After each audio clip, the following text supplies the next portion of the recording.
waaw mais dialogue bi nu mu démarré ak conditions yu ñu ko tegee. ak aussi li ko lal ci kaw ba ci suuf c'est-à-dire du début jusqu'à la fin rien n'est clair et précis dans ce dialogue.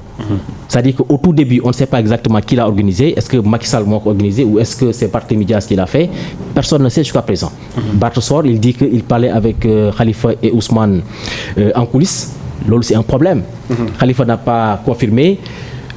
Sonko également n'a pas, enfin je pense qu'il a démenti Sonko. Il me semble qu'il a démenti. Donc base bi déjà c'est pas clair. Mais boo xoolee ba ci biir aussi mën naa ne jusqu'au bout, c'est-à-dire que jusqu'à aujourd'hui kenn mënul wax avec précision quels sont les termes de référence. Mais dans ce cas comment tu peux aller dans un dialogue dans ces conditions? À mon niveau c'est un non-sens. Alors voilà damay ñëw ci question bi nga xamante ne quotidien wu kër gi posé nañ ko moom mooy à qui profite le dialogue tey boo ko doon analyser nag ban réponse nga ñu jox. Bon, à qui profite le dialogue? Je dirais franchement à Macky Sall, au président Macky Sall. Excusez-moi. Donc au président Macky Sall, à mon avis. Parce que moo ci gagné. Pour la bonne et simple raison, moo ci gagné parce que il pourra venir imposer effectivement son agenda. Pour l'instant on ne sait pas trop, donc kenn xamul ndax il a l'intention de venir participer, enfin de faire un troisième mandat. Jusqu'à présent c'est pas clair, donc c'est clair que c'est lui qui va y gagner parce que c'est lui qui va décider des points qu'on va discuter sur la table. Ça c'est le premier point. Deuxièmement, il va gagner encore une deuxième fois parce que tout simplement dialogue bi déjà c'est une source de division. Dialogue bi commencé gul sax. Aujourd'hui, il y a un éclatement au sein de Yewwi. Donc imaginez-vous bu ñu demee ba teg les conditions du débat am aussi yeneen points yu dugg ñi dem participer accepter loolu, donc c'est clair que ça va créer encore beneen cassure ci biir opposition bi.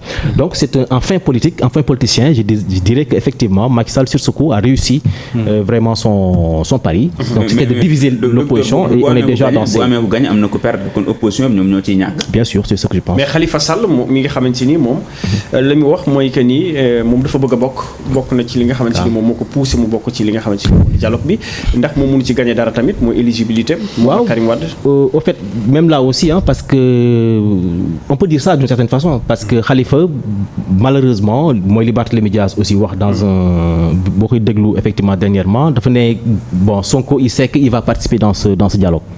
Mais Khalifa ay waxam dara ay son comment ça s'appelle encore sa situation ou son cas dara leeru ci. Bon maintenant bu fekkee Macky Sall daf ko tegal une condition nekk ko pour nga bokk ci présidentielle yi il faut impérativement que tu participes au dialogue. Bon mën nañ ne effectivement pexe amul donc il se sent un peu contraint un peu obligé de mu dem mais je pense que bu demee dans ces conditions ça ne va pas faire son affaire. En tout cas man personnellement si j'avais à le conseiller du ma ko woon conseiller mu duggee ci dialogue bi ci anam yi parce que dafay mel na genre sorte de deal lay doon en fait de complot. Encore une fois et c'est un terme boo xamante ni qui est détesté par le peuple, c'est un terme qui est détesté aujourd'hui par nit ñi bu ñu déggee deal wala bu ñu déggee complot automatiquement ils vont te vomir. D'une certaine façon c'est ce qui s'est passé d'ailleurs avec Barthélémy Dias d'une certaine façon. D'abord ça a commencé par des insultes, ensuite beaucoup de followers ont pris le recul et aujourd'hui on parle même d'attaque effectivement d'attentat. Donc pour vous dire que voilà c'est des genres de machinations yoo xamante ni malheureusement le peuple ou les gens n'aiment pas ça. Bu si Khalifa duggee je pense que ça va pas lui porter en tout cas mënu ci jëlee avantage bu rëy daal à mon avis. Et le peuple dans tout ça fan la ci mën a profiter la société. Bon là aussi effectivement c'est une très bonne question mais booy xool le dialogue ne profite pas au peuple. Au peuple sénégalais en tant que tel. Le peuple n'a absolument rien à gagner dans ce dialogue. C'est ça aussi d'ailleurs effectivement le problème parce que c'est un dialogue boo xamante ni c'est entre politiciens. Donc c'est des gens qui discutent pour voir exactement si yan anam la ñu mën a bokkee ci ay élections wala si ay anam la ñu mën a comment ça s'appelle encore waxtaan ba xool nu ñuy def ba trouver une sorte de compromission entre eux. Mais le peuple est en dehors de tout ça. Dialogue bi à mon sens du apporter dara de positif vraiment au peuple sénégalais du en termes économiques du en termes amul benn aspect boo mën a jël boo xamante ni population bi dina ci profiter peut-être ce qu'on pourrait appeler dans une certaine mesure la paix sociale et je ne pense pas. Parce que comment peut-on parler de paix sociale alors qu'une bonne frange de cette opposition n'est pas dans ce dialogue. foofu laa doon bëgg a ñëwee parce que yaa ngi koy wax léegi que ni Ousmane Sonko dañu ko xoj ba pare ne ko ñëwal ñu waxtaan mais dans tous les cas ak fi réew mi toll ci waxtaan la ñuy mujjee donc est-ce que mënuñu koon def donte téye nañ la xoj nañ la nga dem waxtaan pour xoj boobu ñu mën ko dindi bu ko defee parce que société bi après mooy question bi nga xamante ni moom Mohamed posé société bi war nañu mën a gagner foofu je pense que parce que li ñuy dund jamono ji bi stress bi ñuy dund gis nga ni tey li xew daanaka économie bi daf ci lompoñ parce que ñi ngi wax ne ñi nga Jakarta man yi bu ñu daw am na ñoo xam ne si dañuy tëj seen boutique duñu ubbi mais tey su fekkoon ni dem na ñu waxtaan ñu trouver solution bu ko defee dal mën a amaat loolu société bi doon na ci gagner. Oui non je comprends parfaitement effectivement fi nga ñëw le problème c'est que booy dialogue ak nit da ngay xam au moins yan point ngeen di voilà quels sont les points que vous allez discuter et ça n'a pas été défini jusqu'à présent kenn xamul si yan point la ñuy waxtaanee waaw te aujourd'hui malheureusement toll nañu foo xamante ne aussi ci opposition mais ne serait-ce que pour des questions d'image taxaw ak wala toog ak Macky Sall wala partager un sourire avec Macky Sall c'est un risque aujourd'hui c'est un risque et Macky c'est un grand politicien le président. Mais est-ce que noonu la waroon dem mais c'est dommage c'est vraiment dommage mais on en est arrivé là. Et c'est vraiment dommage boo jëlee tey jii en France wala nga jël aux États-Unis les plus radicaux dañuy toog ak le président dañuy def des débats dañuy waxtaan ils se rendent visite ainsi de suite mais tey jii Sénégal dafa am benn climat boo xamante ni doon nag climat bu bees les gens pensent que la violence politique c'est quelque chose qui entre autres qui vient de naître au Sénégal mais lu fi yàgg la yàgg na am depuis temps wu Senghor au Sénégal fii jël nañu fi ay nit rey leen on les a pendus ñii on les a assassinés gis nañu fa kaaw Blondin Diop amoon nañu aussi ministre de l'Intérieur boo xamante ni moo gënoon terrible aujourd'hui Antoine Diome muy Jean Collin lu mu deful Sénégal ci terreur ci amul on a même pendu des gens dégg ngeen kaw Moustapha Diop qui a voulu assassiner Senghor excusez-moi Moustapha Lo voilà etc qui a été pendu par la suite donc yooyu yàgg na fi am complot aussi yàgg na fi am mais yàgg na fi am Senghor yàgg na teg ay complot yoo xamante ni mën nañu ko voilà boo xoolee ni ñu condamné Valdiodio ni ñu condamné ñoom Mamadou Dia yooyu yëpp c'est des complots yoo xamante ni amul benn base juridique amul benn fait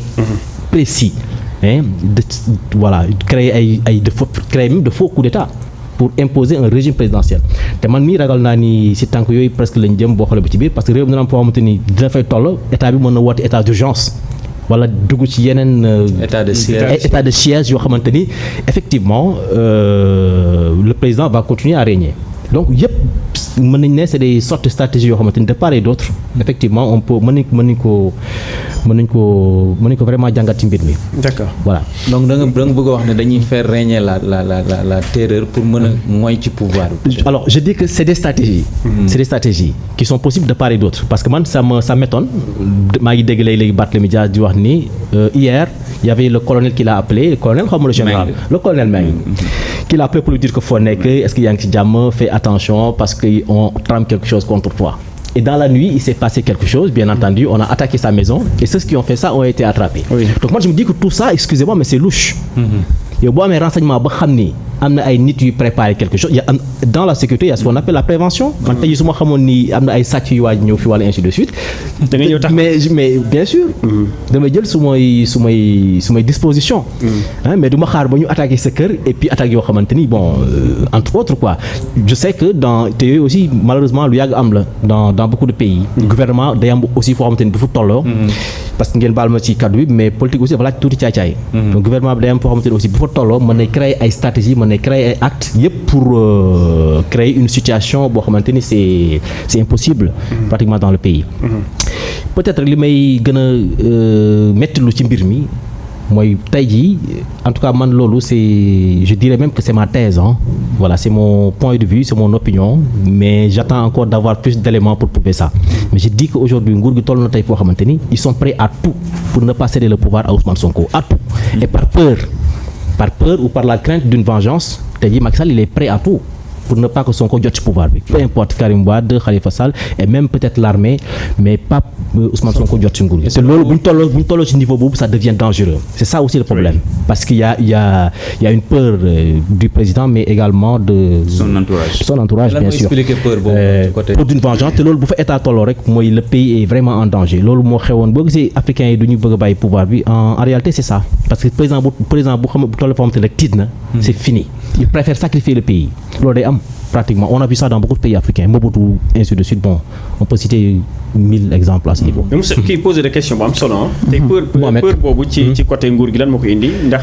waaw mais mooy li ma la wax rek c'est-à-dire que waaw. yi Ousmane Sonko exactement non parce que discours bi aussi dafa am lu ko laal. D'abord il y a une certaine arrogance du pouvoir.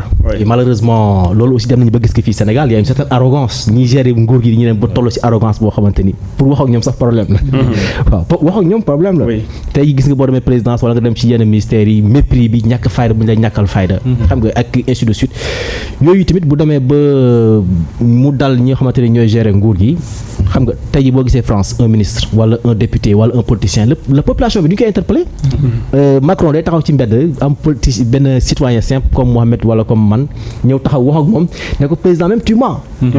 wax ainsi de suite ñu te Macron day taxaw wax ak moom tontu garde corps yi taxaw. mais tey jii Sénégal boo saqatee nga ne Macky Sall veste bu mu sol bi rafetul police ñëw sa kër ramasser la yóbbu loolu c'est un danger. Oui. Et malheureusement je pense que la situation du pays aujourd'hui foofu la toll te loolu aussi c'est problématique donc arrogance ñoom bu ñu nekkee mais li si gën a doy waar aussi mooy une mauvaise gestion du pouvoir te loolu aussi tey jii dañuy xaar demain ñu indi ay comptes ñoom ñëpp ci pratiquement ci loolu ndax bu ñu la joxee ay milliards. nga dugal ko foo xamante ni leerul. yow doo bëgg a demee ñu laaj la effectivement pour xaalis bi dugg. mais je pense que c'est même pas peut-être pour la personne du président hein. Peut-être Macky Sall il peut être épargné. Mais dans son entourage dans sa famille hein, pratiquement am na ñoo xamante ni tey quoi qu'on puisse dire am na loo xamante ni gérer nañ ko du ma nee luubal lañ nag. mais def nañu une mauvaise gestion. des biens publics loolu c'est une réalité. waaw te ñooñu ils sont prêts à mourir. que Sonko jël pouvoir bi et c'est dommageable parce que bu ñu tolloo foofu mooy que ils sont prêts à tout te yooyu day am. mooy li mu la wax nii quoi. waaw yooyu day am te Sénégal malheureusement foofu la toll c'est-à-dire que nguur gi bu demee ba toll foo xamante ni le principal opposant xam nañu te loolu day am quoi day am ci pays yu bëre. pays yu bëri boo xoolee ñi fay gagné wuñu en réalité. waaw parce que day am foo xamante ne bu ñu fa tolloo dañu leen le peuple leur a tourné le dos. mais ils sont prêts à tout. pour pouvoir bi du dem ci loxo benn opposition bi et le plus grave dans tout ça c'est que l'Occident daf ci noppi. donc Ousmane Sonko c'est une menace pour le pouvoir mais je pense aussi c'est une menace pour l'Occident parce que ba léegi France waxu ci. jusqu'à présent États-Unis waxu ci ay waxu fala li ñu ciy wax nii rek seen ambassade yeeg ainsi de suite mais ils ont pas tenu un discours clair. en dehors de Jean-Luc Mélenchon ou de l'opposition française, ils n'ont pas tenu un discours clair à ce niveau. Ne Macky Sall ngay def dëgg du yoon, ainsi de suite. Et on a vu un président qui a fait moins que ça et qui a été condamné à l'unanimité. Gis nga tey jii Iran bu ñu reyee benn nit bu ñu ko reyee Iran benn ci ay manifestations. Ça devient un problème géopolitique, voire international. Tout l'Occident en parle. Au Sénégal, on tue. Chaque manifestation, on tue. Et personne n'en parle, l'Occident n'en parle pas. Parce que, à la limite, effectivement, ils n'ont pas une vision claire sur Sonko. Et je pense que Sonko aussi fait peur à l'Occident. Donc, du coup, Macky Sall a un petit peu, on peut dire, les mains libres, d'une certaine façon, pour agir. Voilà. Merci beaucoup xam naa après dinañ ñëwaat yow ci benn dialogue bi le temps ñu jox ñi nga xamante ni ñoom équipe bi ñu joxe seen xalaat ci dialogue bi Mohamed. noo jàngate dialogue bi tey lay démarrer à 15h. bon xam naa ne nag dialogue boo xamante ne ku si nekk yaa ngi teg say plan pour mën a réussir moo xam ci côté pouvoir bi moo xam ci côté opposition bi li ko expliquer sax mooy yemuñ ci F24 yemuñ ci woote dialogue mais dañ ne dañuy dem jëli ji Ousmane Sonko de force pour mu ñëw participer ci dialogue bi donc loolu am na lu muy expliquer loo xamante ne peut-être ñoom ñu ngi bëgg a attirer attention ñi nga xamante ne ñoom ñooy askan wi wala ñu nekk ci bitim réew beneen bi ci des professeur docteur souligné na ko léegi mooy boo demee ci réew yu bëri pexe yi nga xamante ne ñu ngi koy teg bu ñu amee njàqare ci opposition wala ki nga xamante ne moom mooy seen principal opposition bu leen war a diriger dinañ def seen i magu yi ak seen i calcul ba ki waroon jiite du jiite. exemple Côte d'Ivoire am nañ ko ak Ouattara ka mu njëkkoon a tabb mu faatu ci diggante ba moom mu ñëwaatee imposer troisième candidature am exemple Nigéria bi ka fa gagné ba léegi gars yi ñu nanguñu victoire bi donc yooyu yëpp da ciy am. mais li ci gën a am solo mooy ñu fexe xool naka la ci askanu Sénégal di gagné parce que peuple bi tout le temps moom mooy subir yi nga xamante ne homme politique yi ñu ngi koy def parce que ñoom seen durée bu guddee ba gudd duñ fi toog lu dépassé 5 décennies. bu guddee ba gudd donc askan wi moom dafay wéy dafi des donc nañu xool yan plan wala yan pexe la ñu mën a teg ba ñoom it ñu trouvé wu ci li nga xam te moom mooy ni réew mi di doxee. Fatou. waaw dialogue moom lu baax la ci réew dañ koy rafetlu waaye nag la manière de faire moom mooy li nga xam ne moom moo indi je pense réeroo bi am yëpp entre pouvoir ak opposition parce que boo xoolee ko je prends l'exemple de Barthélémy Diaz moom dialogue bi daf ko saluer woon ba xamle sax ne moom moo njëkk a annoncé ba mbirum dialogue donc moom bu demee ba ne moom demul parce que jaarul yoon ni ñu ko organiser jotul ñu terme de référence yi ñu waroon jot ngir mën a dem si dialogue boobu wujji ko dialogue boo xam ne yaa ngi ci dem te xamuloo contenu bi lan lay doon loolu dem ci je pense que erreur la donc ñoom tamit ñoom ñi ne du ñu dem yëpp dañ leen di jox dëgg bu baax parce que bu fekkente ne dialogue dëgg la moom mooy régler bépp problème bu am ci àdduna bi autour d'une table lañ ko régler mais je pense que aussi bu fekkee da ngaa woote dialogue da nga war a jox ñi nga xamante ne ñoom nga soxla si dialogue boobu notifier leen ngir ñu ñëw mais aussi nga wax leen contenu ba maanaam lan la ñu fas yéene waxtaanee ci dialogue boobu mais bu fekkee da ngaa toog rek woote sa dialogue boo xam ne mën nañ ne en grande partie yow yaay ki nga xam ne yaa ciy gagné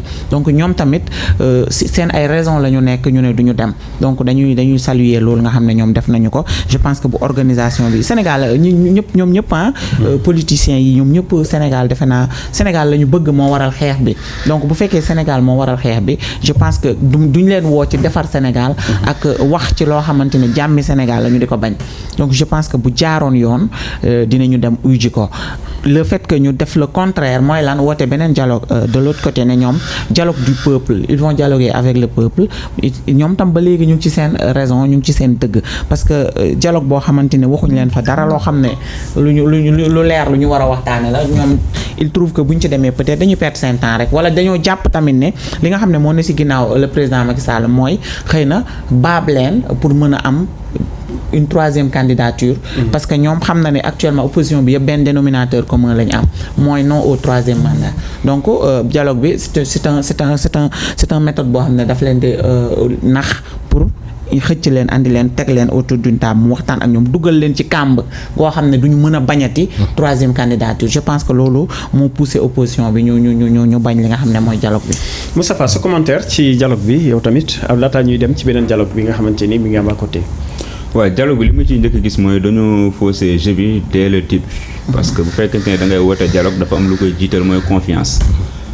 Confiance mooy base lépp li relation parce que su fekkente ne sëy la moo xam waxtaan la moo xam ne bu fa confiance amatul waxtaan ba du baax te confiance bi dafa dagg bu yàgg diggante Macky Sall ak ñoom moom la war a waxtaanal booy waxtaan ak nit ki te wóoluwoo ko d'abord mën nga ne du ma dem wala bu ma demee lu mu fa tënkee du ko jëfee donc kon confiance ba mu daggee c'est le dialogue bi compliqué donc il fallait trouver une autre personne boo xamante ne moom mooy organiser dialogue yooyu wala beneen anam lañ koy defee maanaam mu ne bàyyi naa leen par exemple Africa Jom Center wala keneen yor initiative bi organiser ko ba noppi président Macky Sall am ñu ko fa teewal mu joxe ay gage ne su ngeen lu fa tukkee dinaa ko appliquer man diw mooy sama représentant foofu lu fa tukkee ab dinaa xool nu ñu koy defee mais en tant que président de la République comme ni ñu koy defee toog palais ñëpp toog ku nekk jël kàddu dem kii jël wax kii wax dem après vous avez 15 jours pour ngeen jural ay li nga xamante ne mooy ay résultats conclusions dialogue moi je pense que loolu rek déjà ça pose problème beneen mbir mooy contre dialogue bi nga xamante ni ñu ko def à côté loolu c'est une technique boo xamante ne altermondialiste